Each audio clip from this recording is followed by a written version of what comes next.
Hey, what's up guys? I welcome you to today's tutorial. Today I'm going to teach you how to create this awesome calculator using simple JavaScript. As you can see them here, this calculator is fully responsive. You can do anything, like you can do any operation. As you can see them according to this calculator, it is going to give you this result. So this is what we are going to be learning in this tutorial. If you are new to my channel, don't forget to subscribe the channel, and in case if you like my video, don't forget to hit the like button. Without further ado, let's get started. So what I'm going to do, I'm going to my text editor.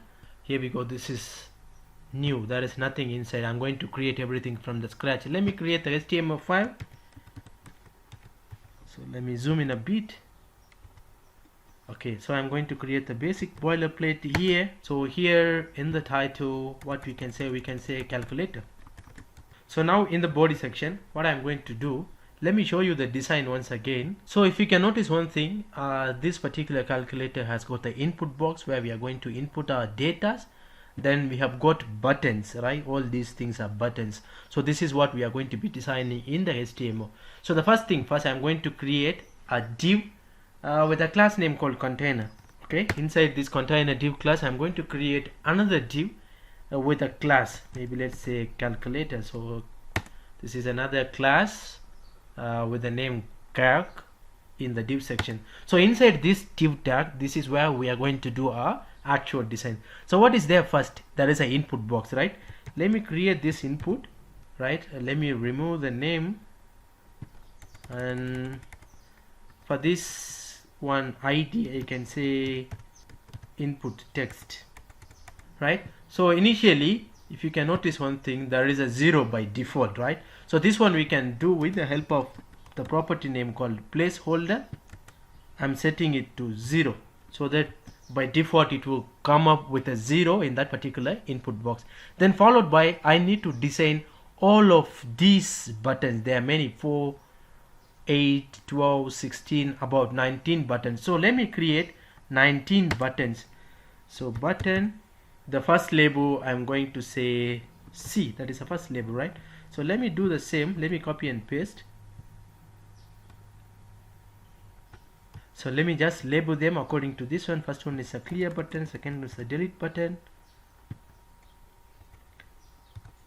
Let me add some more buttons because we need some more buttons.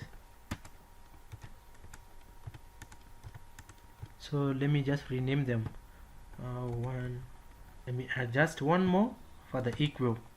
Let me save and run. We are done, right? We are done with our design. Let me see how it looks like in our browser.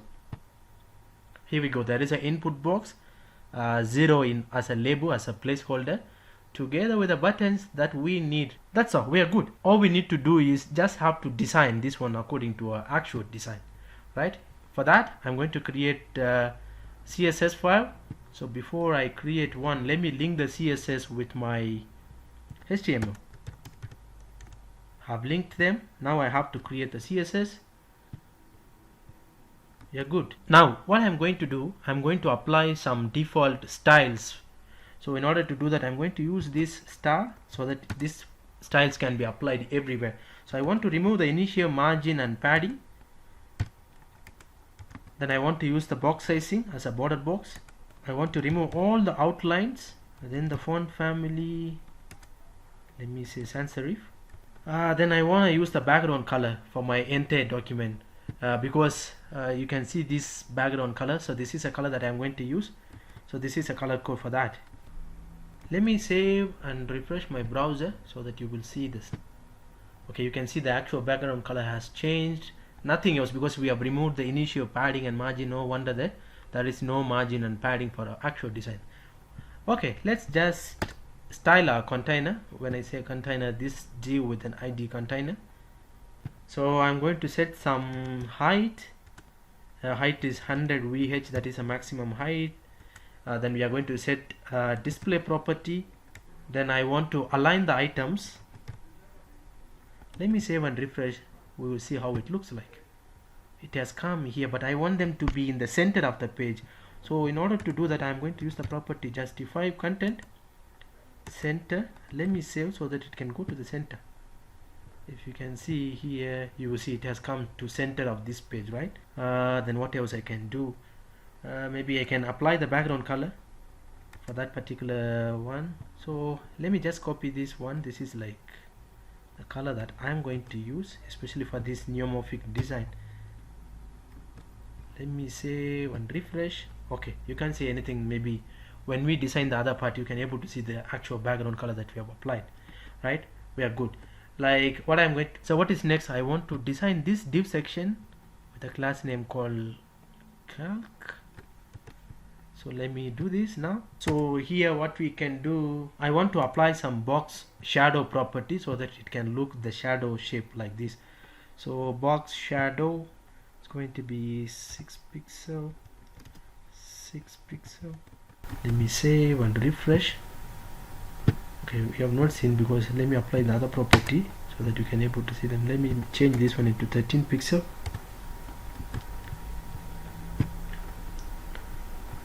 Bring this one down. I hope now you can able to see them. So the next property that I want to apply here is we can apply some border radius. Let me say 28 pixel. Then I want to add some padding. It's going to be 16 pixel. I want to display them as grid because when I make the display as a grid, you will see the change. When I refresh, it is going to be look like a grid like this, right? Because if you can see the actual design, it is in this style in a column wise. So we are trying to make this one as a column wise. So the display property is grid. Then I'm going to use the grid template column as a property. I need 4 columns, isn't it? So 1 2 3 4 columns. I want that one to be repeat, so I'm going to use the property as repeat. I need 4 columns. Each column I want them to be like maybe let's say 66 pixels. I hope you understand, right? So this repeat is a property. I want to repeat that one as a 4 columns. The column size is going to be 66 pixels. Let me save and refresh. You will see the difference. You see now this one is been separated as 4 columns. Each column has got 66 pixels, right? I hope things are clear. Then the next one, what we can do, let me save. Let me target this input field because you can see this 0 is supposed to be an input on top of this box like this. This is an input field, but it because of this property grid, everything has been aligned as expected with 4 columns, right? So I just want to separate this input box on top.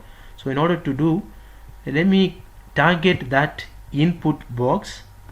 This is an input tag. I'm going to apply some styles for it. So grid column.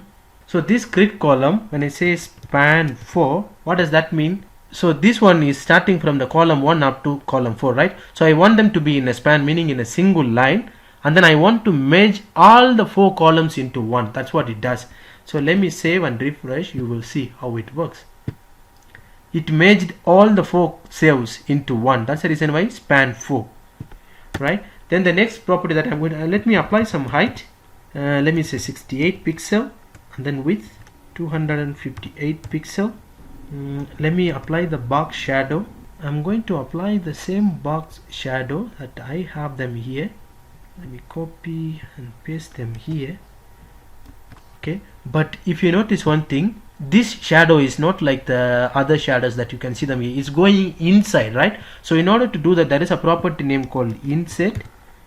Is going inside, so I'm going to make this one as a negative, this one as a negative as well. Even this one I'm going to add insert in front so that that shadow would go inside. Let me go and refresh. Yeah, you can't see them clearly. Let me apply the other property so that it would look nice. So let me apply the same background color that we use. So background color is going to be same. Then I want to remove this border. So border, I want them to be none. I want to remove the borders because there is a border here in black, right? After none, you will see how it looks. The border has gone now, right? Then let me set some border radius 32 pixels so that it can look like a curve. Then I want to apply the color for that particular text. I want them to be in a grayish color, so let me apply the RGB. I want them to be gray in color, like this one. This 0 is a gray in color, so I want to make it like a gray. So that's the reason why I'm applying the color code here, RGB 26, okay, 26, 25, 25, so that it would give me a gray color, as you can see them here. So what else? I want this 0 to go to this right end. As you can see them here, the 0 is there in the right end, right? So the text align would be at the end, so that 0 would go to the end. Okay, it has gone. Now what else we can do? Let me set some margin, 40 pixel on top, 0 pixel on right, 30 pixel on bottom, 0 pixel on left. Let me save, fresh. Okay, it would look nice. Now let me just increase padding. I want to put some padding, let's say 20 pixel. Then let me just increase the size of the font, because that 0 is too tiny. Font size we can say 40 pixel. Let me save and refresh. Better, it looks exactly like the way this other one. Alright, so what we are remaining with these buttons, right? So let us go and design the buttons. Button, what I'm going to do, I'm just going to do almost everything same. Let me, what I can do, back shadow, background color, border radius. Let me just copy this property and paste them here, and then I would change few things. So here I had put insert inside, so when I refresh this one, you see it is going inside. So let me remove this insert. So let me change this negative into positive, so that, let me save and refresh. Okay, so let me just put the insert just for the upper one. Let me save. Okay, it's nice. Now we need round buttons, not this type. So when you need a round one, the border radius has to be 50%. I hope you know. Still it's not like round. So let me set some width and height. Let me save and refresh. Here we go, we have the round buttons now. Now there is no space in between, right? So let me set the margin, maybe 10 pixel. Here we go, we are good. Like only this place there is nothing, so I want this equal sign to be occupying the whole two columns, like the way that you can see them here. That one would be done. So before that, let me just do the font weight. I want them to be bold, so that, and then font size, let me just increase the font size to 20 pixel. Let me save, let me go there and refresh. Okay, it's bold, it's big, it looks nice, right? So now let me just change this equal. So in order to change that equal, I'm going to my index.html. For that equal symbol, let me create a class. I can call this one as an equal, right? So let me style that equal now, so that we can change the equal, which can cover two columns. So dot over here, what we can do, we can set the width 120 pixels, and then we can set some border radius 42 pixel, and then everything is okay. Let me just copy and paste the color and back shadow. We will be fine. Let me save and run. Let's see what will happen. Yeah, we are good. We have the design now. I'm sure that you can see. Now what is remaining is in the JavaScript part, because when I click on these buttons, it has to be responsive, just like the way that you can see them here. When I click 7 minus 6 is giving me a result, but when you click on these buttons, these are not responsive. For that we need to use the JavaScript. Let us do the JavaScript file now in order to make this calculator responsive. So I'm going to create calculator.js. So here is the place where I'm going to write my the JavaScript. Let me link this JavaScript into my HTML. So maybe here, script source, the source is okay. Now we have the design. So in this design, every time when I click on this button, I'm going to click on each of these buttons, right? So when I click on this button, I want this calculator to be responsive. So here I'm going to use the event name as on click, because I'm going to click on every button. Then with that event on click, I'm going to create a function that can help us to perform these operations that calculator can do, right? So in order to do that, what I'm going to do, I'm going to create an event called on click for all my buttons. Let me call on click as an event. So it's going to have a function. Let's say the function name as calculate. Can we say calculate? Yes, we can say calculate is the name of the function, right? Let me just remove this part so that you can see. So let me do the same for everything. Even here, even this one is going to be on click. The function can be calculate. I hope things are clear. Equal, we can create a different function. Let's say result, because when you click equals, it has to give you the results, right? So let me call this one as a result. I hope everything is clear as for now. In case I can zoom in a bit here, so you can see every button I have created an event name called on click. When I click on that button, it's going to calculate this particular function. So when I click this clear button, it's going to perform an operation. When I click on this delete button, it's going to delete. When I click on this modulo division, it has to perform the modulo division. So inside these functions, I need to pass these values as an argument. So here I'm going to say modulo division is going to be division. This one is 7, 8. Let me save. I hope you understand. So these are the arguments for the parameters that we are going to pass. So when I click 7, it has to feed 7 for that particular input box. Now let's do this. We have created an event which can help us to call these functions, right? Before we call these functions, I want you to let you know one thing. Let me go to my actual design. So this is actual design. Whatever the things that I'm going to input is going to be found in the input box. So this is a place where I'm going to display the actual result. I hope you get me, right? So this is a place where I'm going to display the results. Either it can be subtraction, multiplication, division, whatever the operation. This is where my final outcome is going to be. So let's say this is a place I want to store my results. So how can I identify this place? Simple, input type, then I have an identifier name called input text, isn't it? So what I'm going to do here, I'm going to say document dot get element by ID. What is the name of the ID there? The name of the ID is, for that particular input box, is input text. So this is where my final result is going to be, right? So let me put that one here. Whatever the user enter into that input box, I want to collect, and then I want to store them into the variable. Let's say the variable is result, and then I'm going to use the keyword as. So whatever the user input in that particular input box, I'm going to collect them, then I'm going to store them into this particular variable name called result. I hope it's clear, right? Then the next thing is simple. We have got the different functions here. We need to write the actions for that particular functions. Let's say the first function is calculate. Let me use the arrow function. So let calculate is my function. Within that calculate function, for example, let me say I'm going to click 7. So it has to display me 7. So how am I going to do that? That is simple. So here I'm going to pass the argument as number. So what does that mean, number? This number is nothing but the same thing that we have passed them here in this parenthesis. When I say number, when I press 7, this 7 is going to be passed in place of number. So when I say number, when I click 8, 8 is that particular number, right? So every time when I click that number, it has to reflect on that particular input box. So where is the input box? Here, result. That is where we have stored the input box, right?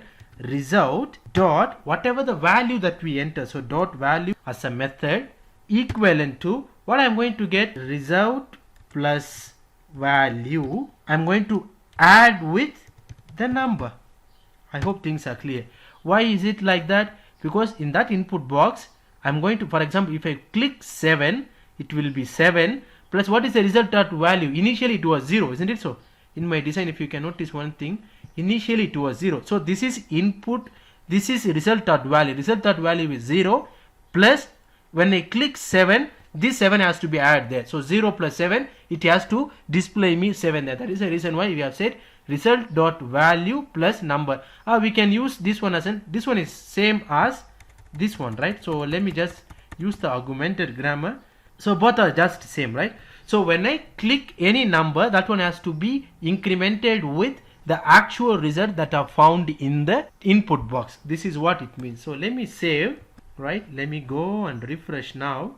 When I click number, it has to come there. You see, before when I click 7, nothing was happened. Now when I click 8, it's coming, 9 is coming, star is coming, everything, whatever the number that you click, now it is being reflected in the input box. That is the first calculate function. It applies to everything, like calculate, the parameters are here, plus, minus, 4, 5, 6, anything if you press is going to reflect them there. Now what is next? We have to perform the calculation. It's not like we just want to input the data there. At the same time, we want to perform the operations, like we want to clear the data, we want to delete the data, we want to perform the addition, subtraction, whatever the operations, right? So here let me say I'm going to write the function for result, this one, right? So when I click equals, it has to give me the final result, isn't it? So that's what it means. So I'm going to copy this one and then I'm going to paste them here. So let me create the arrow function again. Let result equals, this is going to be an arrow function. Arrow function is nothing but a ECMAScript special function. This is what we are trying to use. Now here we go. So I'm going to my design. Since there is no clear button, we have done. So let me go there. Let me show you the actual design here. So let's say 5 minus 2. When I click equals, it should give me a result. In case there is an exception here. What is the exception? Let's say 89 times. Again, if I press minus, this is an invalid operation, isn't it? So if it is a case, when I click 0, it has to throw me an error because you can't do anything with this operation. So to handle that exception, I'm going to use try catch block. In the try, I'm going to say whatever the result that comes with this value. So whatever the result that comes with this value, I hope you are saying, what about this result dot value, which is nothing but that particular input box in the calculator is equivalent to, we are going to evaluate. So there is an inbuilt function name called evaluate. So within this function, we are going to evaluate the result dot value. So if the result value is a valid one, we are going to evaluate. If the result value is not a valid one, what is not a valid one? Let's say 89 plus then minus is not a valid, right? In that case, we have to throw an error. So let's say I'm going to catch that error. Here I'm going to display that error as, like, let's say I'm just going to alert like enter the valid result. If the user enters something invalid, it has to throw me this error. So let us go and check how does this one works. So I'm going to my calculator. Let me refresh.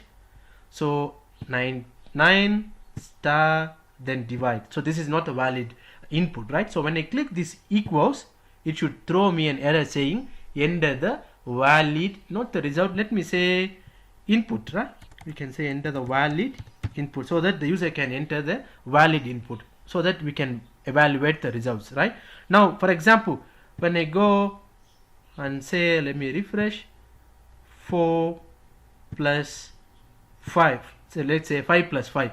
5 plus 5 is a valid input, right? So in that case, it's going to evaluate the result, like what is the result value? 5 plus 5. Yes, it's a valid result. When I click equals, it should give me a result. Result dot value is going to be 10. It's working, right? Now what we are remaining is how to clear this data. When I click C, it has to clear. Now it's giving me undefined.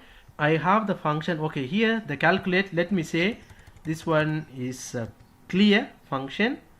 Then this one, let me rename this one as, here I want to delete, right? So I have another 2 more function. When I click on this button C, it has to call me the function name called clear.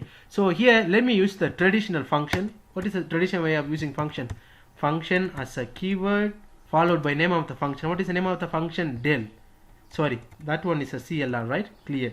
This is a traditional way of using the function in JavaScript. Inside, I'm going to write the operation for this particular function, clear. So what is a clear function? When I click that C, it has to clear the data from that input field. So same, what I'm going to do, what is the input field here?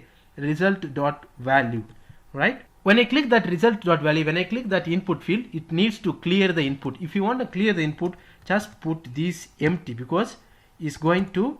So what does that mean? Meaning this one means empty is going to clear. So let me save and check how does this one work. Let me see. When I click 8, now in the result dot value is 8. When I click C, it's going to clear because this is empty, there is nothing. When I put 1, what will happen? Let me say, when we put 1, let's say go and refresh 8. When I click C, it should give me 1, right? You see, there is one because there is a 1 in between. When I remove this one, it's just going to clear the data. That one is clear. So what we are remaining is just the delete function. So when I click the delete, it has to delete, right? So let me just copy the function here, go there. I'm going to write the traditional one, function, to demonstrate you with different ways of writing the function. So here, what we are going to say, result dot value equals, we are going to delete. For example, when I enter 1 here, when I click delete, it should remove that 1, right? So in order to do that, what we need to do, we need to remove that result dot value field. There is a JavaScript function name called, this is a special array function. This is a method of an array name called slice. So what this slice method that is going to take two parameters. One is the starting point, another one is the ending point. When say, let me say 0 comma negative 1. So this is a starting point, 0 is the starting point, negative 1 is the end point. So when I say, let me save, and let me put the semicolon here. So when I say 7, 8, 9, when I click this delete, since I have put negative 1, when it comes to negative 1, it's going to the end. What is the end? 9 is going to delete the 9. You see, again when I click, what is the negative 1 now? Between 7 and 8, 8 is the last one, so it's going to delete the last one. Instead of negative 1, what if I put negative 2? It's going to delete last two numbers. Let's say here I'm going to refresh 5, 6, 9. Since I had put negative 2 here, when I click delete, it's going to remove negative 1 and negative 2, meaning 6 and 9 will be removed. Like, let me run this one, maybe let me perform the addition. 8 plus 5, 13, minus 1, 12, times 2, 24, divided by 4, 6. Let me press 8. When I clear, it's going to clear. 89. When I delete, it's going to delete the 9. Delete is 9. Now we have managed to design our calculator, the beautiful calculator, using simple JavaScript. I hope you have understood. I hope you liked this video. Don't forget to hit the like button in case if you like the video, and don't forget to subscribe the channel if you have not yet. Thank you so much. See you in the next tutorial.